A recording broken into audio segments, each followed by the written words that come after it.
प्रिय साथियों, आज मैं आप लोगों के आग्रह पर स्कैम्प स्टाटा कंट्रोल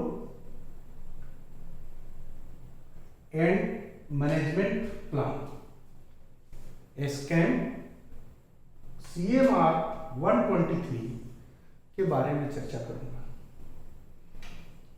बहुत माइनिंग स्टूडेंट्स और बहुत साथियों लोगों से बार बार आग्रह था कि नई रेगुलेशन में ये स्कीम नई तरह से लाया गया है,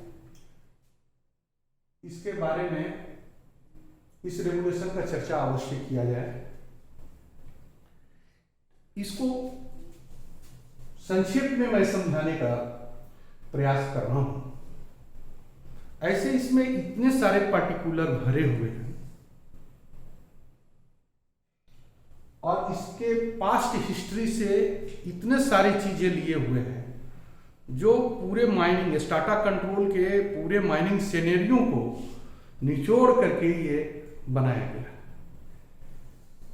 SSR पहले था, SSR के जगह सिस्टमेटिक सपोर्ट रूल के पहले उससे पहले सिस्टमेटिक टिम्बरिंग रूल था। टिम्बरिंग रूल SSR हुआ, सपोर्ट प्लान, इसको मिला करके इसने बनाया है scam strata control and management plan. ये क्या है, इसके बारे में इस रेगुलेशन 123 पहला सब रेगुलेशन का ए पॉइंट क्या है? M for management shall prepare, formulate और इंप्लीमेंट स्कैम। मैनेजमेंट इसको बनाएगा, strata control and management system जो है इसको तैयार करेगा मैनेजमेंट, इसको विभिन्न पार्ट्स को फॉर्मुलेट करेगा मैनेजमेंट, उसको इंप्लीमेंट में लाएगा, माइंस में जो प्रयोग में लाएगा, ये मैनेजमेंट की जिम्मेदारी है, करेगा। पहला रेगुलेशन ये बोलता है ऑन विच बेसिस, किस बेसिस पर करेगा। तो लेकिन उसका क्या, उसका अप्रोच क्या होना चाहिए? तो बेसिस है पहला क्या, साइंटिफिक स्टडी। मैटर है स्टाटा कंट्रोल का।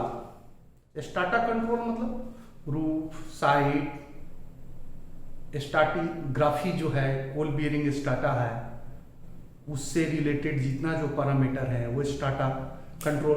तो स्टाटा कंट्रोल का scientific study, geotechnical data. Geotechnical data क्या है? साइंटिफिक स्टडी विभिन्न एजेंसियां हैं जो स्टाटा के विभिन्न जो क्वालिटी हैं, स्टाटा के विभिन्न जो प्रॉपर्टीज हैं, उसके स्टेटस हैं, उसको निकालने के लिए प्रमाणिक साइंटिफिक स्टडी करने में निपुण माने गए वो इंस्टीट्यूशंस हैं। तो वो साइंटिफिक स्टडी देते हैं, जैसे CMRI हुआ, ISM हुआ, या और IIT हुआ, NIT हुआ, ये DGMS द्वारा अप्रूव्ड साइंटिफिक स्टडी के लिए अप्रूव्ड किए हुए हैं। तो उनसे साइंटिफिक स्टडी कराना होगा। Scientific study in which manner, strata manner, चाल के बारे में, साइट के बारे में, चाल की क्वालिटी, रूफ की क्वालिटी, ये इसके बारे में साइंटिफिक स्टडी। साइंटिफिक स्टडी में आया RMR, rock mass rating. RMR rock mass rating है क्या है? RQD था पहले उससे। तो रॉक मास रेटिंग के कितने पैरामीटर हैं, ये सब साइंटिफिक स्टडी अलग एजेंसी निकालते हैं, जिससे स्टाटा को विभिन्न क्राइटेरिया में बांटा जाता है और उसके अनुसार पहले से हम लोग उसको फोरकास्ट करते हैं कि यहाँ पर किस तरह का सपोर्ट होगा, स्टाटा को कैसे कंट्रोल करेंगे। तो ये साइंटिफिक स्टडी, तो स्केल बनाने से पहले उसका साइंटिफिक स्टडी होगा स्टाटा का। एक तो साइंटिफिक स्टडी, दूसरा जियो टेक्निकल डाटा। जियो टेक्निकल डाटा क्या है? पहले से भी हम स्टाटा के लिए या कोल सीम के प्रोस्पेक्टिंग के समय, बोरिंग के समय, प्लानिंग के समय, रिजर्व प्लानिंग के समय, प्रोस्पेक्टिंग मैनर में विभिन्न प्रकार के रिजर्व के लिए जो विभिन्न ग्रिड में जो बोर होल किए हैं, उसके अलावा हम इंक्लाइन बोर होल करते हैं। इंक्लाइन बोर होल करने से मैक्सिमम स्टाटा के बारे में बताता है, कहीं पर डाइक हो, फॉल्ट हो तो कितना मीटर के ग्रिड पैटर्न पर करेंगे, ये सारी चीजें तो जियो टेक्निकल डाटा देता है। तो ये जियो टेक्निकल डाटा देंगे। इंफॉर्मेशन उसके बारे में, पास्ट उस स्टाटा के बारे में इंफॉर्मेशन, जहां पर वर्किंग होगी उसके इर्द गिर्द के जो माइंस हैं, उस माइंस में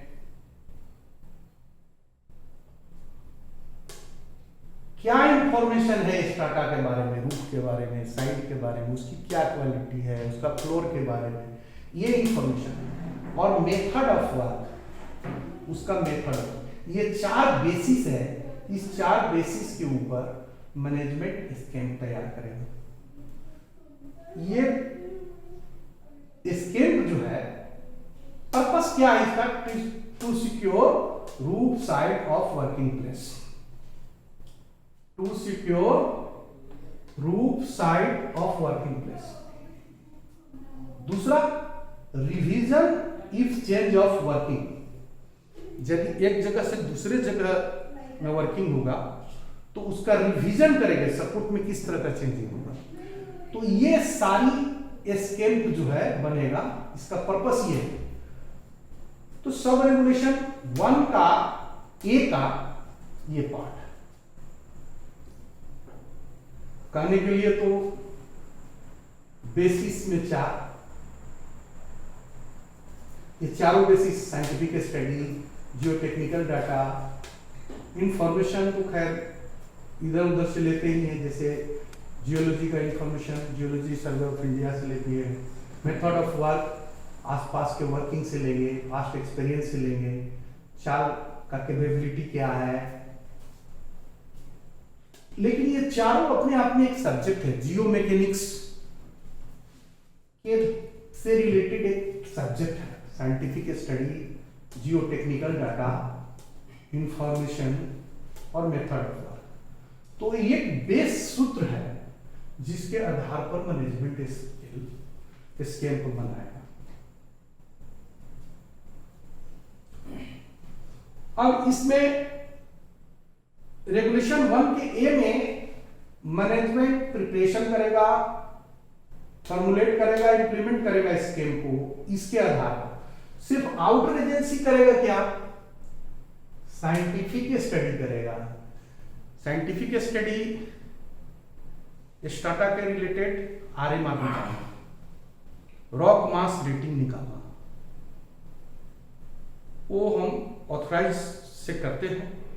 2 मीटर का होल किया जाता है, उसके कोर को लेते हैं, उसमें 5 पैरामीटर है, पांचों पैरामीटर का अलग कर निकालते हैं। 5 फैक्टर है, पांचों फैक्टर को आधार पर उसका रेटिंग कर करके उस रॉक को मार्क्स देते हैं, कितना मास है, मास रेटिंग इसको कहते हैं। और उसके अनुसार रॉक को 4 भाग में बांटा जाता है, एक्सेलेंट, गुड, फेयर और poor.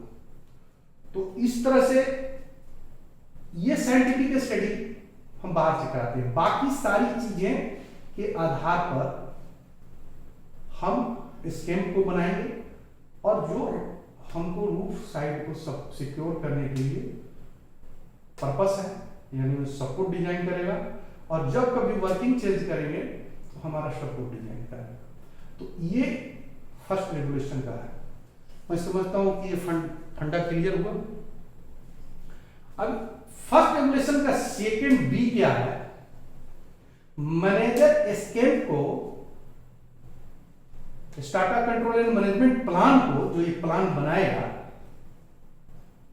Regional inspector of mines के पास भेजेगा। Regional inspector of mines may modify with written condition, उसमें कुछ वो मॉडिफाई कर सकते हैं या नहीं भी कर सकते हैं, लिखित रूप से वो मॉडिफाई करके उसको भेजे कि ये स्कीम पास हो, तब हमारा ये बनेगा। जैसे पहले ऐसे सार होता था सिस्टमेटिक सपोर्ट रूल, उसी तरह से इसको स्कीम बोला गया। मैं समझता हूं क्लियर हो गया? नहीं तो फिर एक बार फिर करता हूं। मैनेजमेंट स्कीम बनाएगा, उसका प्रारूप तैयार करेगा, उसको इंप्लीमेंट कराएगा, प्रयोग कराएगा। किसके आधार पर?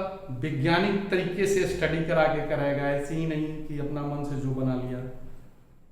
एक साइंटिफिक स्टडी कराने के लिए एक साइंटिफिक एजेंसी का दरकार है।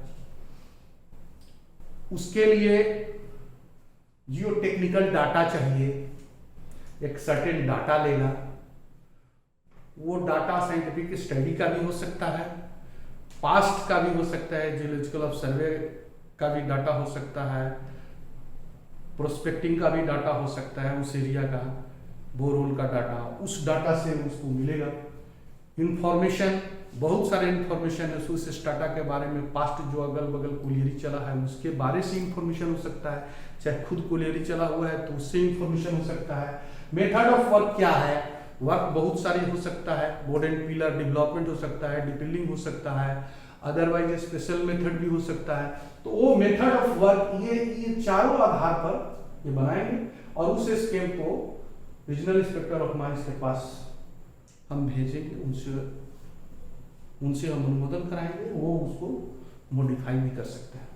तो ये मोटे तौर पर है, इसमें कोई डाउट नहीं, क्लियर। दूसरा आ जाइए, management frame scheme before A start of any mine.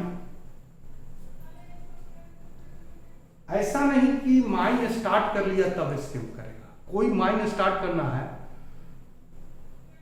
तो स्टार्ट करने के पहले आपको स्कीम बनाना है। कैसे? Engineering classification of strata, engineering classification of strata, ये क्या हुआ? फिर वही आ गया, इंजीनियरिंग क्लासिफिकेशन माने साइंटिफिक स्टडी के द्वारा ही इंजीनियरिंग क्लासिफिकेशन होगा। तो इंजीनियरिंग क्लासिफिकेशन में किस क्वालिटी का पड़ रहा है स्टाटा? स्टाटा स्ट्रॉन्ग है, वीक है, एवरेज रूफ है, फेयर रूफ है। तो इसके आधार पर जब कोई नया माइन से स्टार्ट करना है तो इंजीनियरिंग क्लासिफिकेशन ऑफ स्टाटा, उस माइंस को स्टार्ट करने के पहले हम जो उसको बोरिंग के द्वारा जो प्रोस्पेक्टिंग करते हैं, 200 मीटर के ग्रिड पैटर्न पर होल करते हैं, प्राइमरी, सेकेंडरी और टर्सरी होल करते हैं, और उस होल से, बोरिंग से या कुछ 4 या 5 पूरे क्षेत्र में इंक्लाइन होल देते हैं। उससे हमको स्टाटा के बारे में बहुत सारा प्रॉपर्टीज मिल जाता है। बोरिंग कोर से, डाइट का, हॉल्ट का, सील का, बहुत सारा प्रॉपर्टी मिल जाता है। तो वही engineering classification of strata. System of work, कौन किस टाइप का वर्किंग करेंगे, जैसा वर्किंग करेंगे, जैसे वर्किंग का, माइनिंग वर्किंग का जैसा नेचर रहेगा, वहां पर पिलर का फॉर्मेशन जो होगा, एज का जो फॉर्मेशन होगा, स्क्वायर होगा, रेक्टेंगल होगा, रोम्बस होगा, कौन मशीन लगेगा या लंगवाल होगा, स्टोइंग होगा। तो ये सारी चीजों के आधार पर, method of work, system of work के आधार पर आपको सपोर्ट का कर लेना होगा। जब एसडीएल लगाइएगा तो स्पेस है कि आपको स्पेस अप्लाई करने के लिए एसडीएल क्लियर होना चाहिए, सपोर्ट क्या ऊपर में रहेगा। तो ये सारी चीजें मेथड ऑफ वर्क के, और मैकेनाइजेशन का भी, और पास्ट एक्सपीरियंस, पहले का एक्सपीरियंस क्या है उस क्षेत्र में। वर्किंग अभी नहीं हम किए माइंस में, लेकिन पहले का अगल बगल का जो एक्सपीरियंस है उस पर, और सपोर्ट प्लान, उसका सपोर्ट प्लान पहले क्या रहा है, इसका टाइप, किस टाइप का सपोर्ट मिलेगा, स्पेसिफिकेशन ऑफ सपोर्ट, और इंटरवल कितना स्पेसिंग पर होगा। तो ये सारी चीज कोई माइंड स्टार्ट करने के पहले ये मैनेजमेंट ट्रेन करेगा। ये दूसरा पॉइंट हुआ। तीसरा सब रेगुलेशन होता है, manager 30 days before start of a mine support plan submit to regional inspector of mines, retain and modify. Regional inspector इसको रिटेन करेंगे या मॉडिफाई करेंगे। नया जब हम कोई माइंस खोल रहे हैं तो स्केम जो बनाएंगे, सपोर्ट प्लान पहले हमको बनाना होगा, कैसे हम सपोर्ट करेंगे, और ये प्लान को हम बना करके इसको रीजनल इंस्पेक्टर के पास देंगे।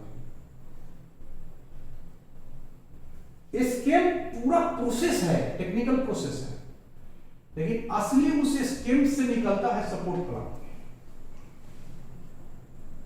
Support plan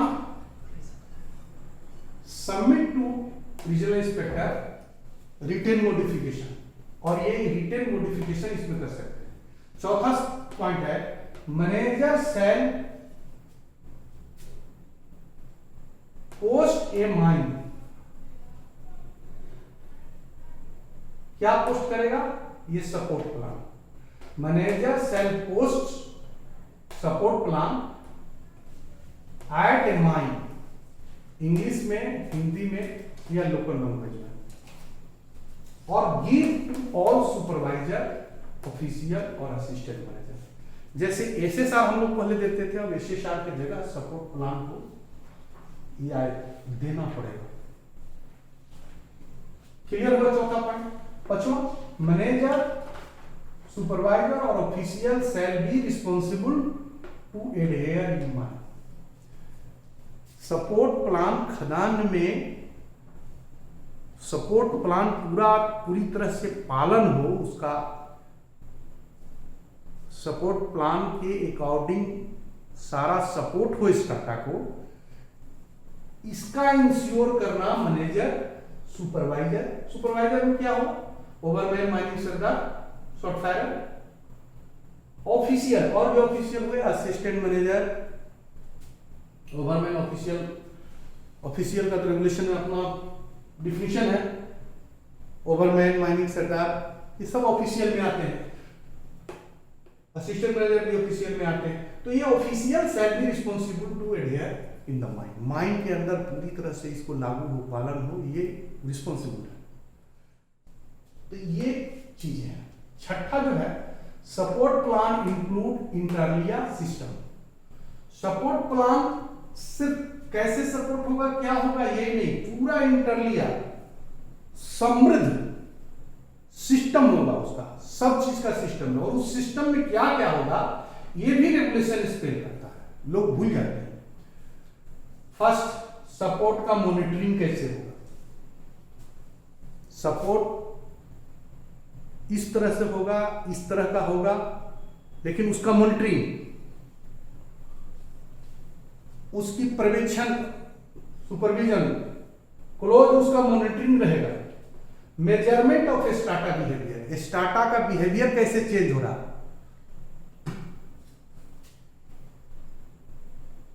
resetting of support, support लगाया और फिर लूज हो गया, तो रीसेटिंग, उसको कैसे रीसेट करेंगे, रीसेट नहीं करिएगा तो सपोर्ट वो फॉल्स इंडिकेशन है, वो तो और डेंजरस है, तो रीसेट भी जरूरी है। Provision of temporary support, temporary support का भी अंदाजा, जो हम परमानेंट सपोर्ट जो लगाते हैं, उसके रिसोर्स यदि अवेलेबल नहीं हो तो टेम्पोररी सपोर्ट भी तत्काल दे करके हम कर सकते हैं। टेम्पोररी सपोर्ट बड़े बड़े एक्सीडेंट को बचा देता है, तो ये टेम्पोररी सपोर्ट बहुत जरूरी है, क्योंकि टेम्पोररी सपोर्ट टोटल जहां वर्किंग प्लेसेज है वहां पर डेंजरस जो सिचुएशन है उसमें एक टेम्पोररी सपोर्ट लगाए हैं, साधारण एक सीढ़ी में लगा के खड़ा कर दिए और इसके बाद फिर परमानेंट सपोर्ट लगा रहे हैं, तो कहीं कुछ इवेंट चाल का हुआ चाहे साइड का हुआ तो उसको रोकेगा और आपको प्रोटेक्शन देगा। और यदि आप फ्री रख करके आप सोच रहे हैं कि एक पैक परमानेंट लगाएं और उसमें डिले हो रहा है तो चाल तब तक ले और सैग भी होगा और गिर भी जा सकता है। इसीलिए टेम्पोररी सपोर्ट कभी कभी बहुत जरूरी है। इस संदर्भ में हमें एक घटना को चर्चा किया था कि एक लोंगवाल माइनिंग में एसडीएल चल रहा था, एसटीएल स्टेज लोडर, उस पर एक सीली लगा करके टेम्पोररी सपोर्ट माइनिंग लगाया था। बगल में आपको गडर सपोर्ट होता था लोंगवाल में, तो गडर सपोर्ट के लिए चाल खराब था तो एसटीएल के फ्रेम जो था उस फ्रेम पर टेम्पोररी एक सीली का सपोर्ट लगा दिया था और तब गडर और हाइड्रोलिक प्रॉप लगा करके उसको सपोर्ट करने का व्यवस्था कर रहा था। उस सपोर्ट में 4 आदमी थे। दुर्भाग्यवश वो परमानेंट सपोर्ट लगा ही रहे थे, तब तक ले चाल गया, लेकिन एक सिल्ली लगाया हुआ, एक जुबान के थ्रू लगाया हुआ टेम्पोररी सपोर्ट उस चाल को टांगे हुए रहा और लोग उसके अंदर से बच गए। तो ये टेम्पोररी सपोर्ट का फायदा है। इसीलिए टेम्पोररी सपोर्ट बहुत जरूरी है। टेम्पोररी सपोर्ट तत्काल जो ग्रीन रूफ है उसमें भी दिया जाता है कि ग्रीन रूफ को छोड़ देने से सब चाल में सैग हो जाता है। तो ये टेम्पोररी सपोर्ट का एक अलग अपना तरीका भी है, जैसे पॉइंट एंकर सपोर्ट हुआ, चाहे फोल्डेबल रूफ बोल्टिंग सपोर्ट होगा, नाना प्रकार के टेम्पोररी सपोर्ट भी आए हैं और अपने समय के साथ चले भी गए हैं, लेकिन इसकी महत्ता इंपॉर्टेंट है। यहाँ प्रोविजन ऑफ टेम्पोररी सपोर्ट भी जरूरी। रिप्लेस ऑफ ओल्ड सपोर्ट, पुराना सपोर्ट को चेंज करना पड़ेगा, खास करके टिम्बर में। या आयरन सपोर्ट भी कर रहे हैं लेकिन उसमें लीड और ये जो टाइटिंग का जो सिस्टम है, टिम्बर दीजिएगा उसका कुनिया पटा एक समय के बाद डिटोरिएट करता है और सैग हो जाता है, लूज हो जाता है, तो उसको चेंज करना होगा, तो रीसेटिंग करना होगा, तो रिप्लेस भी करना होगा ओल्ड सपोर्ट को। Withdrawal of support, withdrawal of support, support को कैसे हम निकालेंगे, ये सारी जो पॉइंटें हैं सपोर्ट प्लान में लिखे हुए रहेंगे, कैसे निकाला जाएगा। अब मान लीजिए कि एक कॉग लगाया हुआ है, तो कॉग का पहले सीली खोलेंगे कि चारों ओर पहले कॉर्नर प्रॉप है वो खोलेंगे, क्या सिस्टम है। या मान लीजिए मैकेनाइज्ड पावर सपोर्ट है, तो पहले किसको निकालेंगे, हम विथड्रॉ कर रहे हैं तो किसको निकालेंगे। तो विथड्रॉल ऑफ सपोर्ट, या गो फेज खोलना है तो कैसे खोलेंगे, चैन सिल्वेस्टर प्रॉप से खोलते हैं तो क्या तरीका है। तो ये हुआ withdrawal of support. Clearing fall of coal, falling coal को यदि क्लियरिंग कर रहा है तो उस स्थिति में सपोर्ट कैसे करेंगे। तो ये सारी चीजें सपोर्ट प्लान में लिखा है। 7 सब रेगुलेशन बोलता है support plan include plan of training, inspection, supervision and policy. Support plan में यह भी लिखा जाएगा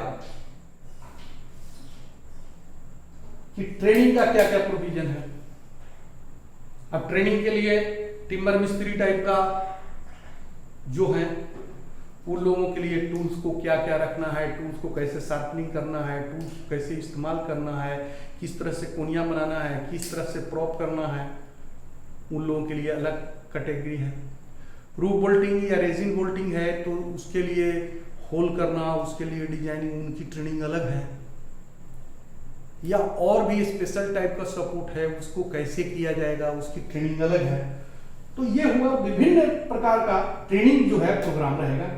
इंस्पेक्शन, कैसे विभिन्न का इंस्पेक्शन करेंगे। अब सपोर्ट का इंस्पेक्शन कैसे करते हैं, कॉक लगा हुआ है तो उसमें डंडा लगाते हैं और टांगते हैं, ये सपोर्ट का तरीका है, कन्वेंशनल पुराना स्टफ। लेकिन उसी तरह से हर चीज का रूफ बोल्टिंग कितना लोड लिया नहीं लिया, इसका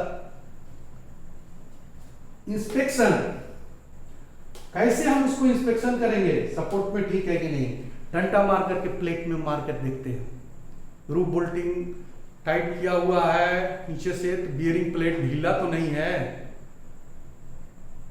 बियरिंग प्लेट को ठोकते हैं खटखट कर रहा है, इसका मतलब है थ्रेड में पूरा चढ़ा करके बियरिंग प्लेट को टाइट नहीं किया है।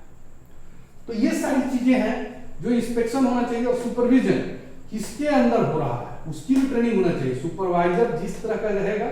और पॉलिसी क्या है आपका सपोर्ट के बारे में, सपोर्ट के बारे में आपका पॉलिसी क्या है, सपोर्ट पर आप कितना ध्यान देते हैं। आपकी पॉलिसी सिर्फ प्रोडक्शन करके निकल जाना है,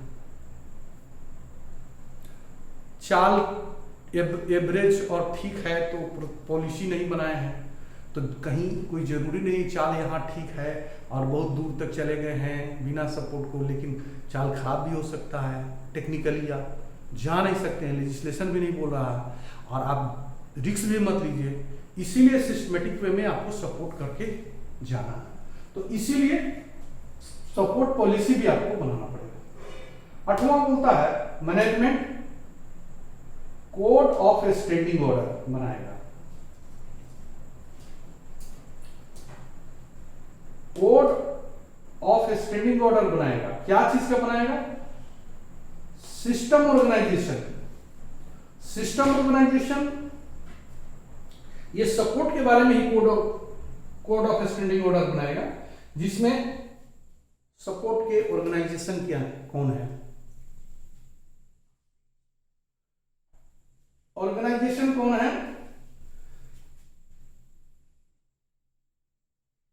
ऑर्गेनाइजेशन माने मैन पावर इसमें कौन कौन लग रहे हैं, प्रिक्योरमेंट कैसे खरीद हो रहा है, कैसे सप्लाई हो रहा है, एडिक्वेट स्ट्रेंथ क्या है उसका, उस सपोर्ट का, और सफिशिएंट है कि नहीं, सफिशिएंट क्वांटिटी में है कि नहीं, ये चीजें कोड ऑफ स्टैंडिंग ऑर्डर में इंश्योर होगा। दूसरा मेथड ऑफ हैंडलिंग, कैसे सपोर्ट को ले जाएंगे, कैसे सपोर्ट को डिसमेंटलिंग करेंगे। अब देखिए मेथड ऑफ हैंडलिंग बहुत जरूरी है।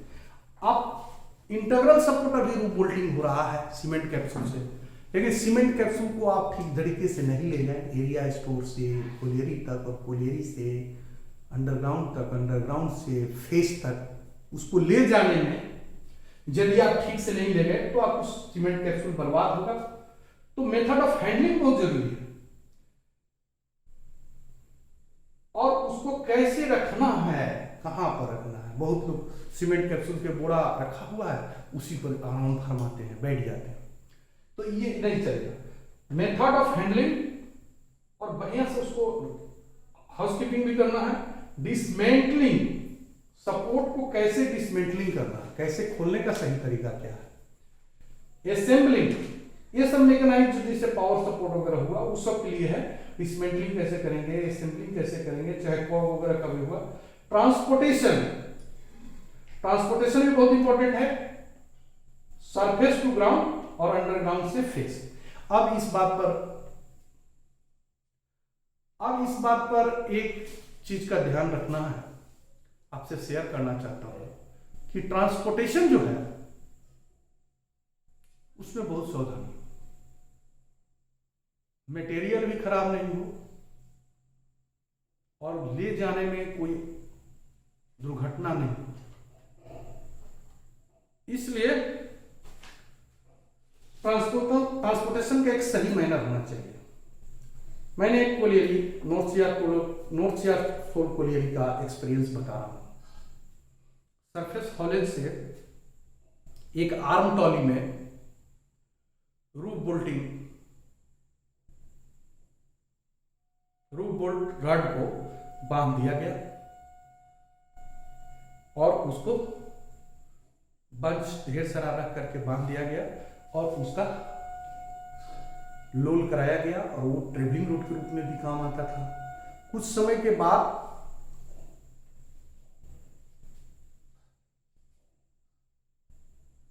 ट्रॉली अनियंत्रित हो गया, लूज से खुल गया और बहुत तीव्र गति से ढाल में चलने लगा। उसका बांधा हुआ रो बोल्टिंग जो था खुल गया और भाले की तरह, बर्छी की तरह से रो बोल्टिंग निकले और आसपास के आदमी कांटी से भागा, इधर उधर भागा, इसके बावजूद भी एक दो आदमी को बेध दिया। तो इस टाइप का एक्सीडेंट होता है यदि आप ट्रांसपोर्टेशन सही नहीं रखिएगा, सरफेस से अंडरग्राउंड, अंडरग्राउंड से फेस तक ट्रांसपोर्टेशन सही नहीं रहेगा, उसमें भी एक्सीडेंट होगा। एक एक्सपीरियंस आपको और बता रहा हूं। पावर सपोर्ट एक डिस्ट्रिक्ट से दूसरे डिस्ट्रिक्ट में ट्रांसपोर्ट हो रहा है, उसके लिए स्पेशल एक ट्रॉली होती है जिसका चक्का कंट्रोल किया जाता है, हैवी पावर सपोर्ट है, उसके कैनोपी, उसके बेस सब लोड कर दिया गया उस ट्रॉली पर और वो ट्रॉली एक सर्टेन स्पीड के बाद कंट्रोल होती है। उसको कंट्रोल करने के लिए उसमें ऑटोमेटिक, यदि वो ट्रॉली नहीं इस्तेमाल किए और उस दूसरे साधारण ट्रॉली में आप यदि लोड कर दिए और लोड किया जा रहा है और वो ट्रॉली भागने लगा तेजी से ढाल में, उसको कंट्रोल करने के लिए एक आदमी नजदीक में गया, तब तक वो डिरेल्ड हो गई ट्रॉली और पावर सपोर्ट उसके छाती में आया, ऐसे दबा दिया। कहीं कोई प्रोजेक्टेड इंजुरी नहीं हुआ, ऐसे दबाया, साधारण सा दाग, पूरा कस के दाग नहीं है और ना कहीं से खून आया ना ब्लड आया, लेकिन हैवी मटेरियल था, आदमी एक्सपायर कर गया। तो ये सपोर्ट ट्रांसपोर्टेशन का भी अपना कोड ऑफ प्रैक्टिस होना चाहिए और पावर सपोर्ट वगैरह ये सब चीज के लिए कोड ऑफ प्रैक्टिस बना करके वो बकायदे सुपरवाइजर को दे करके उससे किया जाता है। तो ये चीजें ट्रांसपोर्टेशन का भी कोड ऑफ प्रैक्टिस होना चाहिए। तो सब चीज प्रोक्योरमेंट कैसे खरीद होगा, कैसे सप्लाई होगा, कैसे स्ट्रेंथिंग होगा, ये सब का कोड ऑफ स्टैंडिंग ऑर्डर होना चाहिए, कोड ऑफ स्टैंडिंग ऑर्डर होना चाहिए। अब आ जाइए ये A B code of standing order. Code of standing order होना चाहिए system of organisation. System of organisation में मेंटेनेंस सपोर्ट का कौन करेगा, जिसे मैकेनाइजेशन सपोर्ट है, चेक कैसे होगा, ड्रेसिंग कौन करेगा, इरेक्शन कैसे लगाएंगे सपोर्ट को, विभिन्न प्रकार का सपोर्ट है, एग्जामिनेशन कैसे करेंगे, रीटाइटिंग कैसे होगा, रीइरेक्टिंग कैसे होगा, एक बार यदि खुल गया तो फिर दूसरा कैसे करेंगे, यूज ऑफ टूल्स, टूल्स को कैसे यूज करेंगे, ये सब के लिए सिस्टम ऑफ ऑर्गेनाइजेशन का भी कोड ऑफ स्टैंडिंग ऑर्डर बनेगा। डी सपोर्टमैन के लिए कोड ऑफ स्टैंडिंग ऑर्डर बनेगा। सपोर्टमैन जितने टाइप के हैं, टिमर मिस्त्री हैं, रूप बोल्टर हैं या सपोर्टमैन पावर सपोर्टमैन है, तो वो पावर सपोर्टमैन को पावर सपोर्ट को कैसे लगाएगा, उनके लिए panel of competent person. Roof bolter ही नहीं कि चला गया छुट्टी तो फिर दूसरा गैंग नहीं है, रात में नाइट में रूफ सपोर्ट नहीं हो रहा है और ऐसे ही हम चला रहे हैं, एक्सीडेंट हो जाएगा। आपको एक पैनल रखना पड़ेगा कि जो चले गए तो रिलीवर के रूप में वो आ जाए और सपोर्ट कंटिन्यूअस चले। तो उस पैनल का कॉम्पिटेंट पर्सन सब्स्टिट्यूट, उसका यदि कोई काम नहीं कर रहा है तो उसका सब्स्टिट्यूट क्या है, ड्रेसर सपोर्ट। ड्रेसर यदि नहीं है तो दूसरा एक ड्रेसर सपोर्ट हो जो उसको कर सके। मैनर कन्वर्जेंट, जो ये तरीका है सपोर्ट का वो सभी को कन्वर्जेंट होना चाहिए। किसको, all worker code of standing order और nature of work. Code of standing order को भी और नेचर ऑफ वर्क को, ऑल वर्कर को कन्वर्जेंट होना चाहिए। सपोर्ट के बारे में जानकारी होना चाहिए कि कैसे सपोर्ट होता है। ड्रेसर को जानकारी होना चाहिए कि सपोर्ट कैसे होता है, कैसे गिरेगा और उसको सोना। सपोर्ट मैन को जानकारी होना चाहिए, शॉट फायरर को जानकारी होना चाहिए, सरदार को जानकारी होना चाहिए, ओवरमैन को जानकारी होना चाहिए, असिस्टेंट मैनेजर को जानकारी होना चाहिए, मैनर की क्या तरीका है, ये सारी चीजें अवेयरनेस के साथ आएगा तब टोटल ये स्कैम्प वाला रेवोल्यूशन कंप्लीट होगा।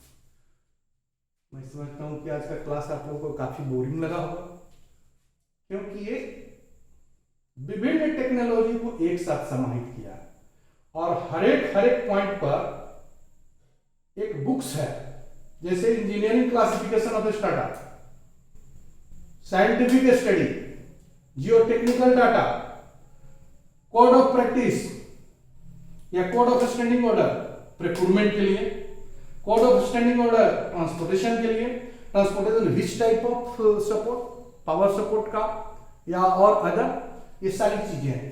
तो मैं समझता हूं कि ब्रीफ नट एंड सेल में इतना ही समझ लेना है कि इसको वैज्ञानिक तरीके से, सिस्टमेटिक तरीके से, कहीं से भूल नहीं हो, ऑर्गेनाइजेशन से, टूल्स से, सपोर्ट की क्वालिटी से और स्ट्राटा के रिफरेंस में ये तैयार किया गया है स्कैम्प। ये CMR 123 स्कैम्प आप लोगों के साथ शेयर की। मैं समझता हूं आपको अच्छा लगा होगा। यदि अच्छा लगे तो माइनिंग विद्या चैनल को शेयर कीजिए। धन्यवाद।